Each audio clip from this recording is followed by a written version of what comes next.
Bismillah, Assalamualaikum warahmatullahi wabarakatuh. Salam sejahtera untuk kita semua. Adik-adikku sekalian, saya Andi Sudimas Sulaiman, Gubernur Sulawesi Selatan, mengucapkan selamat datang dalam program Smart School Dinas Pendidikan Provinsi Sulawesi Selatan. Hari ini adik-adik sekalian akan mengikuti pembelajaran hybrid dalam program Smart School. Aplikasi Smart School adalah sebuah pendekatan dengan tetap mengedepankan sebuah pendidikan dengan digital approaching, untuk kemudian mengedepankan kualitas dan mutu pendidikan yang diterima siswa secara seragam di seluruh wilayah Sulawesi Selatan, termasuk di pelosok-pelosok. Program ini bukan hanya memberikan kepada adik-adik sekalian pengalaman belajar yang baru, namun juga memberikan fasilitas kebutuhan dengan fitur bermanfaat seperti rekaman video pembelajaran yang dapat diulang, trik-trik penyelesaian soal, ujian-ujian, serta sarana konsultasi pembelajaran dari guru-guru terbaik di Sulawesi Selatan. Sering-sering mengakses aplikasi Smart School melalui gawai yang adik-adik sekalian miliki di setiap kesempatan yang dimiliki. Untuk seluruh adik-adikku sekalian yang saya cintai, saya banggakan, selamat belajar dan semoga ilmu yang didapatkan bermanfaat untuk menambah pengetahuan pendidikan adik-adik sekalian. Salam kita pada salam. Assalamualaikum warahmatullahi wabarakatuh. Salam sejahtera untuk kita semua.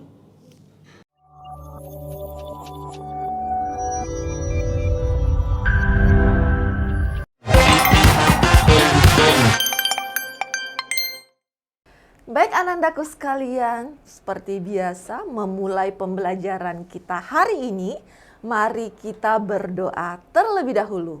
Berdoa sesuai dengan agama dan kepercayaan kita masing-masing ya. Berdoa dipersilahkan. Berdoa selesai.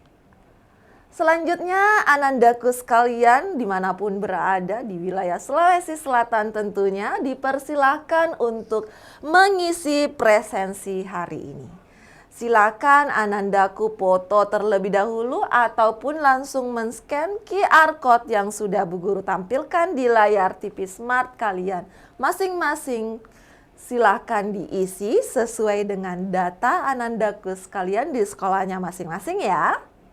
Sudah? Baik. Memulai pembelajaran hari ini seperti biasanya, Bu Guru selalu memberikan sebuah kalimat motivasi. Adapun motivasi hari ini berasal dari kata bijak dari Wakil Presiden RI yang pertama, yakni Muhammad Hatta. Tahukah anak-anakku sekalian, beliau pernah mengatakan bahwa jatuh bangunnya negara ini sangatlah tergantung dari bangsa ini sendiri. Makin pudar persatuan dan kepedulian, maka Indonesia hanyalah sekedar nama dan gambar seuntaian petah di pulau di peta. Anak-anakku sekalian, sejatinya terbentuknya Indonesia hari ini itu tidak terlepas daripada peranan persatuan dan kesatuan dari para pendahulu kita. Untuk itu, untuk lebih mengeksiskan bangsa kita dan negara kita, maka anak-anakku diharapkan senantiasa memiliki rasa persatuan dan kesatuan bangsa. Anak-anakku sekalian, para generasi smart yang hebat, kelas 12, di pekan-pekan awal ini sesuai dengan kalimat motivasi yang Bu Guru tampilkan di layar TV Smart kita, kira-kira adakah yang bisa menebak? Hari ini kita akan belajar tentang apa ya? Ya, benar sekali. Hari ini kita akan belajar tentang ancaman disintegrasi di Indonesia. Adapun tujuan pembelajaran kita hari ini adalah anak-anakku diharapkan mampu untuk menganalisis terkait ancaman disintegrasi di Indonesia dengan spesifik pada yang bermotif ideologi. Nah, dilihat dari topik yang akan kita pelajari hari ini, di sana ada satu kata yang menarik, yakni kata disintegrasi. Adakah di antara anak-anakku sekalian yang mengerti apa sih yang dimaksud dengan disintegrasi bangsa? Nah, mari kita simak penjelasannya. Kata disintegrasi itu sejatinya berasal dari kata integrasi yang kemudian ditambahkan imbuhan awalan dis. Adapun kemudian makna dari kata integrasi adalah proses penyatuan bangsa yang berbeda dari satu masyarakat menjadi kesatuan yang utuh untuk menjadi suatu bangsa. Nah, jadi secara sederhana integrasi itu bisa diartikan sebagai persatuan dan kesatuan, di mana ketika ditambahkan awalan dis maka akan berarti atau bermakna sebaliknya, yakni disintegrasi berarti proses memisahkan diri atau perpecahan. Anandaku sekalian, sebelum Bu Guru lanjut ke materi selanjutnya, Bu Guru ingin menyampaikan bahwa dalam materi ini bisa jadi ada beberapa istilah yang muncul dengan pemaknaan yang sama. Misalnya, gerakan disintegrasi biasa juga disebut dengan gerakan separatisme, biasa juga disebut dengan pergolakan, biasa juga disebut dengan istilah pemberontakan yang inti pemaknaannya sama, di mana ketika sebuah kegiatan tersebut dianggap bisa mengancam persatuan dan kesatuan bangsa, maka dia akan dikategorikan sebagai ancaman disintegrasi bangsa. Bisa dipahami anak-anakku sekalian? Baik. Nah, untuk materi hari ini, pergolakan pasca kemerdekaan, ternyata Indonesia tidak hanya menerima ancaman dari luar negeri berupa kedatangan sekutu atau bangsa asing yang kembali datang ke Indonesia memboncengi Nica atau Belanda yang kembali ingin mengukuhkan kekuasaan penjajahannya di Indonesia. Di lain pihak, Indonesia harus menghadapi ancaman yang ternyata berasal dari dalam negerinya sendiri, yaitu ancaman berupa pergolakan dan pemberontakan dari daerah-daerah. Nah, pergolakan dalam hal ini Bu Guru sudah bagi menjadi 3 bagian atau kategori, yakni pergolakan yang berkaitan dengan ideologi, contoh peristiwanya seperti DITI, PKI Magdiun, G30 SPKI, kemudian pergolakan yang berkaitan dengan kepentingan seperti Angkatan Perang Ratu Adil, kemudian pemberontakan Andi Asis dan sebagainya. Kemudian ada juga pergolakan yang berkaitan dengan sistem pemerintahan seperti yang dilakukan oleh PRRI Permesta. Kemudian ada juga persoalan-persoalan negara federal atau BFO. Namun anak-anakku sekalian, yang hari ini akan kita bahas lebih spesifik adalah terkait masalah pergolakan yang berkaitan dengan ideologi. Adapun pergolakan lainnya akan kita bahas di pertemuan selanjutnya. Baik, pergolakan yang berkaitan dengan ideologi yang pertama yaitu PKI Madiun 1948, kemudian Darul Islam Tentara Islam Indonesia atau disingkat dengan DITII. Kemudian peristiwa selanjutnya yaitu Gerakan 30 September 1965. Mari kita simak materi yang pertama, yaitu terkait masalah pemberontakan Partai Komunis Indonesia di Madiun 1948. Nah, dalam peristiwa ini memunculkan seorang tokoh yang bagi anak-anakku mungkin sudah tidak asing lagi karena sebelumnya di kelas 11 kita sudah pernah pelajari, ya, dia adalah Amir Syarifuddin yang kala itu menjabat sebagai Perdana Menteri di Indonesia. Nah, ternyata anak-anak, salah satu yang menjadi latar belakang pecahnya pemberontakan PKI Madiun yaitu dengan jatuhnya kabinet Amir Syarifuddin pada tanggal 23 Januari 1948 akibat persetujuan Rempil yang kemudian digantikan dengan kabinet Hatta. Ada apa dengan persetujuan Rempil?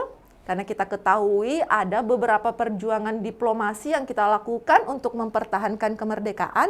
Salah satunya yang paling awal itu adalah perjanjian Linggarjati, di mana sangat merugikan Indonesia karena hanya ada 3 wilayah saja yang diakui oleh Belanda pada saat itu menjadi wilayah negara Indonesia, yakni Jawa, Madura, dan Sumatera. Tapi tahukah kalian, ternyata dengan adanya persetujuan Renville dengan keputusannya yang diatur dengan garis demarkasi Van Mook, ternyata wilayah kita tersebut akan semakin menyempit.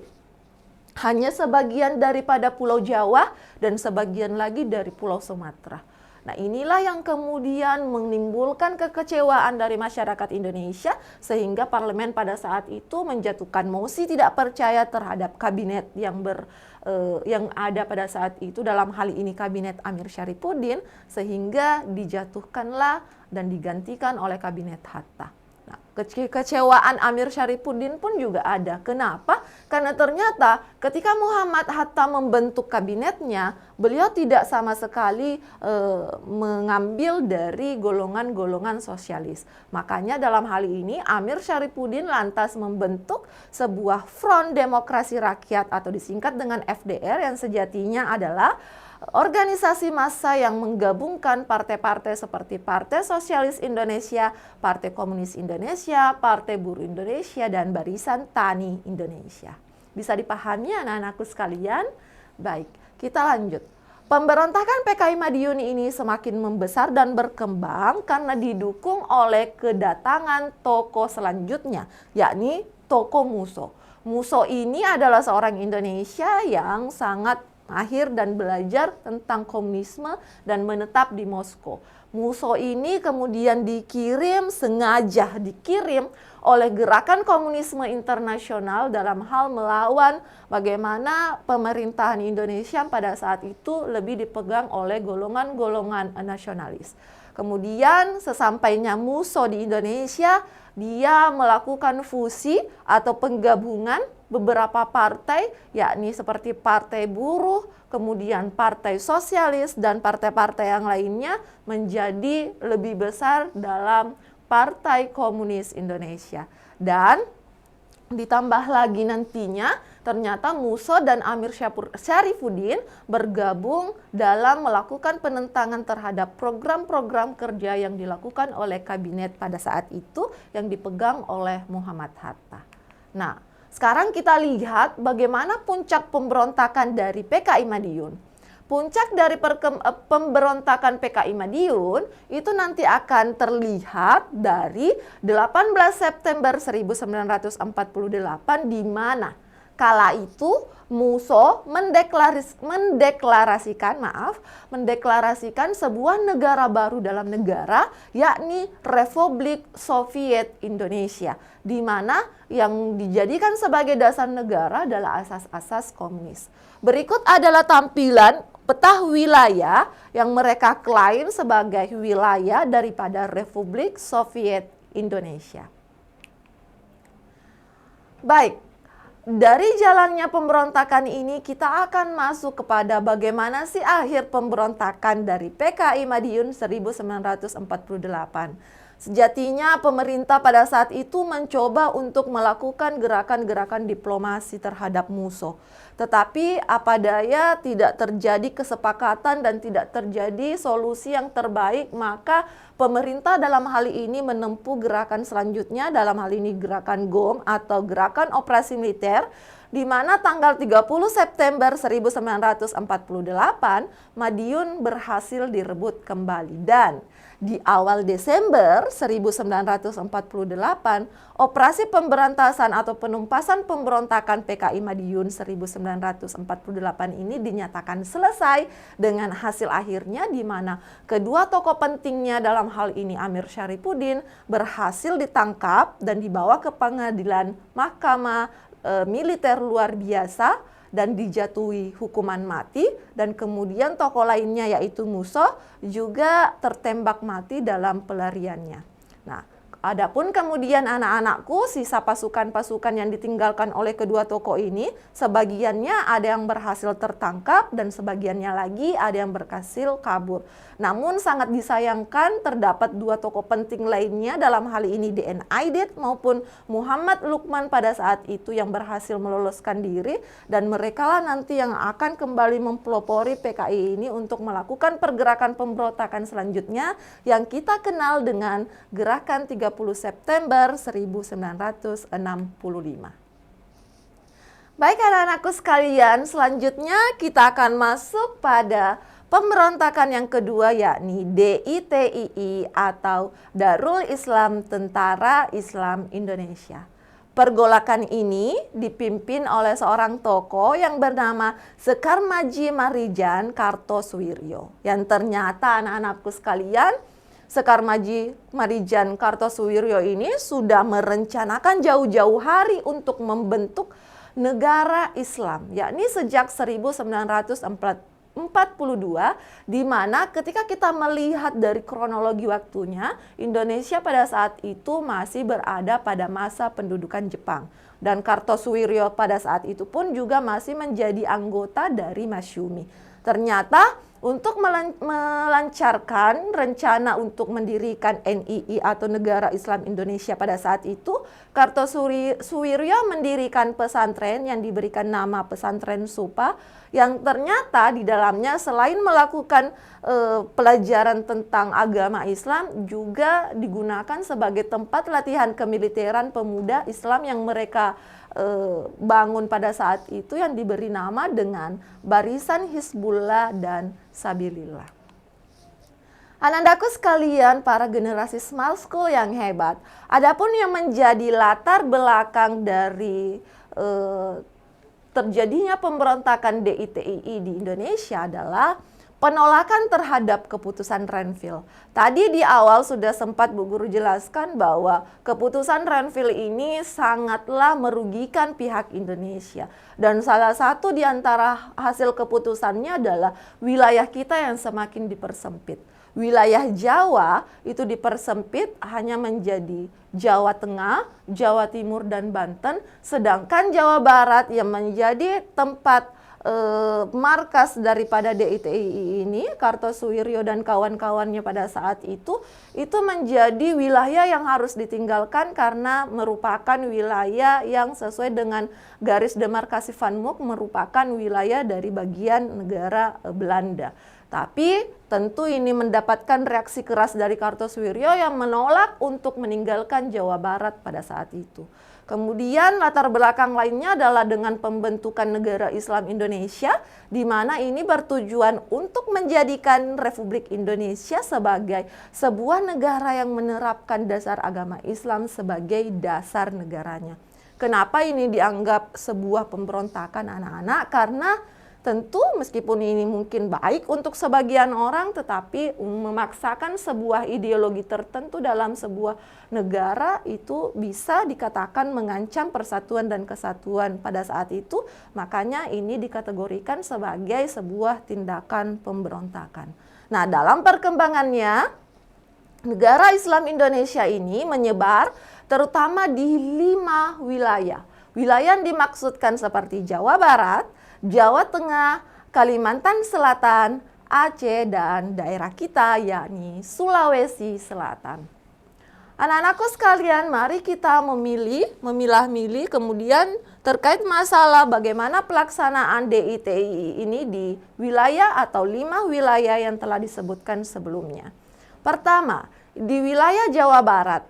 DITII di Jawa Barat ini dipimpin oleh Kartosuwiryo, di mana ini diperkirakan berlangsung sejak Februari 1948 hingga 4 Juni 1962.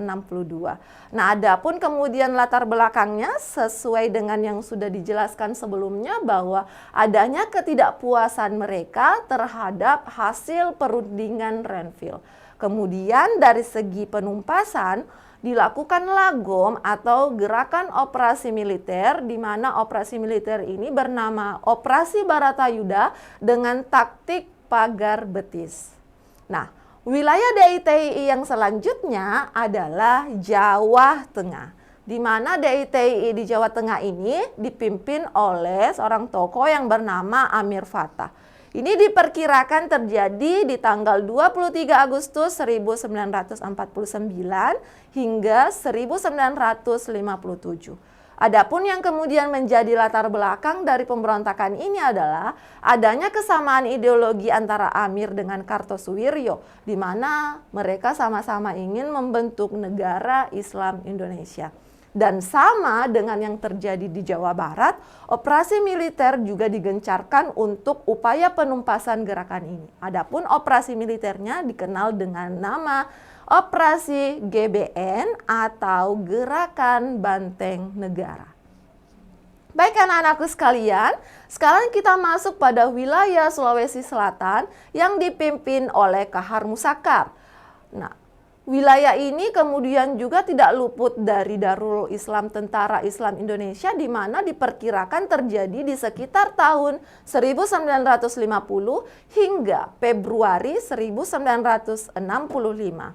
Latar belakangnya adalah karena adanya kekecewaan dari Kahar Musakar pada saat itu terkait masalah barisan militernya yang tidak sepenuhnya bisa bergabung di dalam APRIS, di mana komando yang dimaksudkan di sini adalah Komando Gerilya Sulawesi Selatan. Adapun kemudian gerakan penumpasannya itu juga adalah operasi militer yang melibatkan pasukan dari Jawa. Nah, dilihat dari kronologinya, yang paling lama nanti bisa ditumpas dari Sulawesi Selatan ya anak-anak. Kenapa? Karena ternyata banyak sekali peran bantuan dari rakyat Sulawesi Selatan juga pada saat itu. Kemudian wilayah selanjutnya adalah Aceh. Tokoh yang muncul dalam DITI Aceh ini adalah Daud Behreu, di mana pemberontakan ini diperkirakan terjadi di tanggal 20 September 1953 hingga 22 Desember 1962.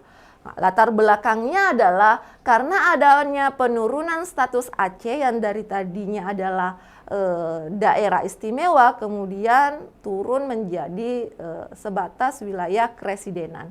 Nah, dari semua DITI yang ada, Aceh inilah yang bisa diselesaikan dengan tanpa cara operasi militer, yaitu dengan cara bermusyawarah yang dikenal dengan Musyawarah Kerukunan Rakyat Aceh.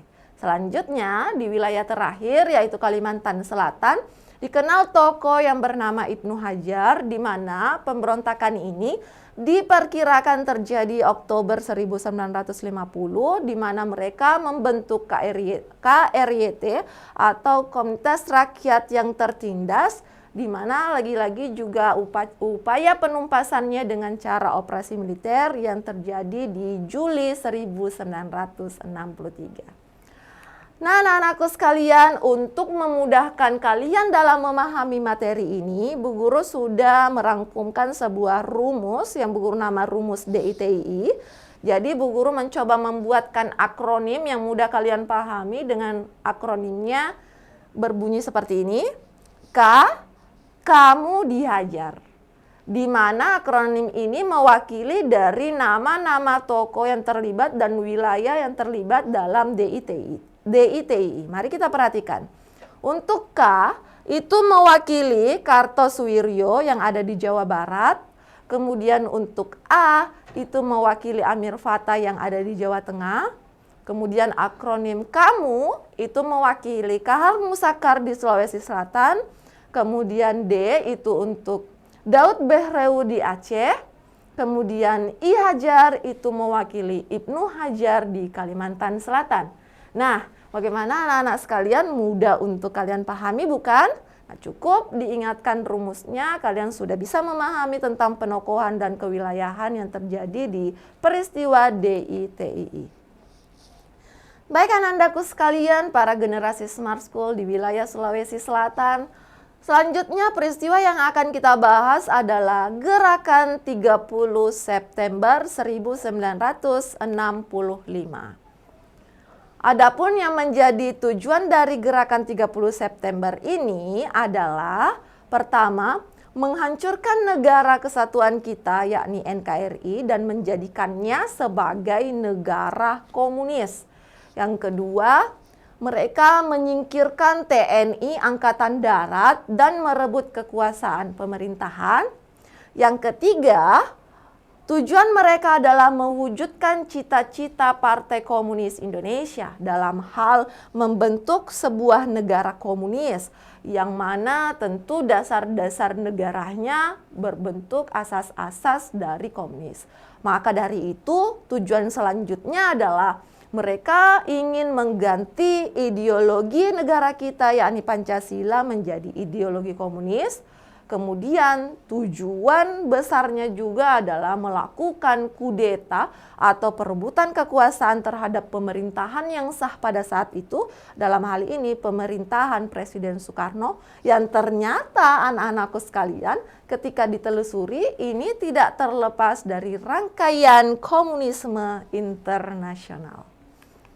Baik, anak-anakku sekalian, tokoh yang dimunculkan di sini adalah D.N. Aidit. Di awal pertemuan tadi sudah dijelaskan bahwa salah satu tokoh yang berhasil lolos dalam PKI Madiun itu adalah D.N. Aidit. Dan ternyata D.N. Aidit dalam hal ini kembali muncul dengan persiapan yang matang untuk melakukan pemberontakan yang dikenal dengan G30 September 1965. Di mana di sini bisa kita lihat anak-anakku bahwa peristiwa ini adalah peristiwa yang terorganisir, bukan peristiwa yang langsung terjadi begitu saja, karena di dalamnya terdapat persiapan-persiapan yang sudah dilakukan oleh para tokoh PKI pada saat itu. Adapun di sini ada beberapa persiapan yang sudah Bu Guru rangkumkan. Yang pertama, merumuskan metode kombinasi 3 bentuk perjuangan atau dikenal dengan MKTB di tahun 1954. Kemudian mereka juga banyak memanipulasi pidato-pidato kenegaraan ini untuk menimbulkan propaganda-propaganda negatif di kalangan masyarakat pada saat itu. Kemudian mengambil hati rakyat kecil sebagai dukungan, berarti mengambil simpati daripada rakyat Indonesia pada saat itu. Salah satunya adalah dengan membagikan tanah yang mereka renggut dari para elit-elit ekonom tradisional pada saat itu. Kemudian mereka juga melakukan penyusupan terhadap ABRI dan organisasi massa lainnya. Kemudian mereka menuntut pembentukan angkatan kelima yang di dalamnya terdiri dari buruh dan tani, yang mereka ingin dipersenjatai juga, tapi ternyata nanti tuntutannya ini digagalkan atau tidak berhasil.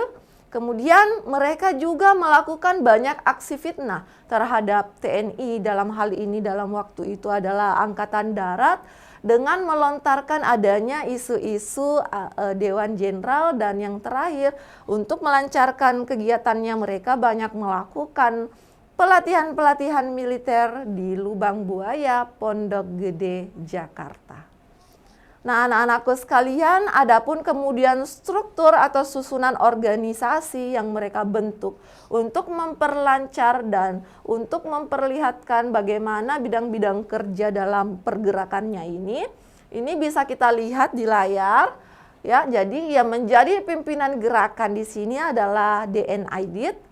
Kemudian pimpinan pelaksananya adalah Syam Kamaruzaman.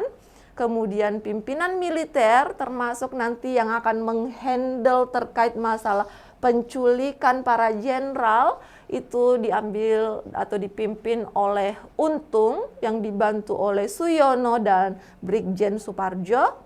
Kemudian di pimpinan sipil ada Syam dan Pono, dan yang terakhir di pimpinan observasi ada Bono alias Waluyo. Anak-anakku sekalian, betapa besar peristiwa ini hingga banyak sekali korban yang berjatuhan pada saat itu. Nah, di antara korban-korban tersebut ada beberapa korban yang merupakan korban penculikan dan tewas pada saat itu. Nah, beberapa di antaranya seperti Jenderal Anumerta Ahmad Yani, kemudian ada Letjen Anumerta Suprapto, kemudian ada Letjen S. Parman, kemudian ada Maijen Donald Isakus Panjaitan, kemudian ada Maijen Sutoyo Siswo Miharjo, kemudian juga ada Letjen Haryono Mas Tirto Darmo, kemudian ada juga Kapten ya anak-anakku, yaitu Kapten Andreas Fiertendean. Dan masih ada satu lagi sebenarnya menjadi target dalam hal ini adalah Ahana Sution, tetapi Ahana Sution pada saat itu berhasil meloloskan diri sehingga yang menjadi korban kebengisan daripada PKI pada saat itu adalah anak beliau yakni Ade Irma. Dan selain itu ada pula korban-korban yang berjatuhan di militer pada saat itu yang berasal dari Yogyakarta seperti Brigjen Katamso, Sugiono, dan juga KS Tubun. Baik anak-anakku sekalian, di awal pertemuan tadi Bu Guru menggunakan pengistilahan Gerakan 30 September 1965. Mungkin ini agak di luar daripada apa yang biasa populer dalam referensi-referensi yang beredar, di mana peristiwa ini sebenarnya seringkali juga dikenal dengan peristiwa Gerakan 30 September SPKI ya, atau G30 SPKI.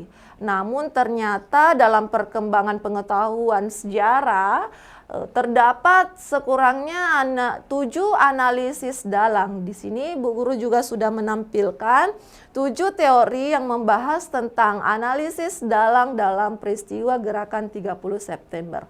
Nah, analisis dalang yang pertama yakni PKI.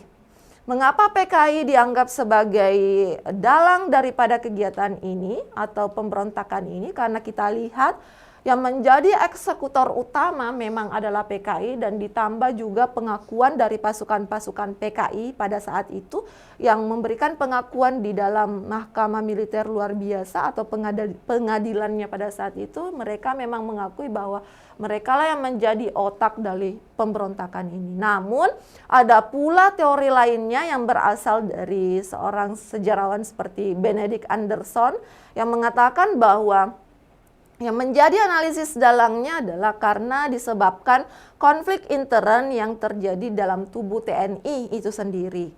Kemudian teori selanjutnya ada dari Peter Dale Scott. Dia adalah seorang sejarawan dari California yang mengatakan bahwa terjadinya peristiwa ini itu tidak terlepas dari peranan Dinas Intelijen Amerika atau kita kenal dengan CIA. Tentu dengan berbagai alasan-alasannya yang memperkuat teorinya anak-anakku. Kemudian ada juga teori yang mengatakan bahwa analisis dalangnya adalah keterlibatan Inggris, karena ini bisa dilihat karena ingin menstabilkan bagaimana stabilitas politik Indonesia bisa dipercepat sehingga masalah konfrontasi dengan Malaysia, Indonesia dengan Malaysia pun bisa segera diselesaikan untuk mengurangi pengeluaran dana atau biaya pada saat itu. Kemudian analisis berikutnya ada juga teori yang mengatakan tentang Soekarno.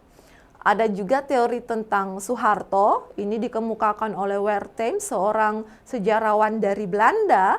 Kemudian terakhir teori datang dari sejarawan kita yakni Asfi Warman Adam, di mana beliau mengatakan bahwa yang menjadi dalang atau analisis dalang sebenarnya tidak ada pemeran tunggal, tetapi baik dari faktor intern maupun ekstern itu semuanya berkaitan dan menjadi hal yang berpengaruh sehingga terjadilah peristiwa Gerakan 30 September 1965 ini. Bisa dipahami anak-anakku sekalian. Nah, adapun proses penumpasan G30 SPKI 1965 ini langsung dipimpin oleh Soeharto kala itu. Di mana langkah awal yang dilakukan adalah merebut kembali Radio Republik Indonesia atau RRI dan kantor Telkom yang sebelumnya sudah dikuasai oleh pihak PKI. Nah, operasi ini dipimpin oleh Sarwo Edi Wibowo. Kemudian dilakukan pula operasi penumpasan di basis-basis gerakan G30 SPKI seperti di lapangan udara Halim Perdana Kusuma.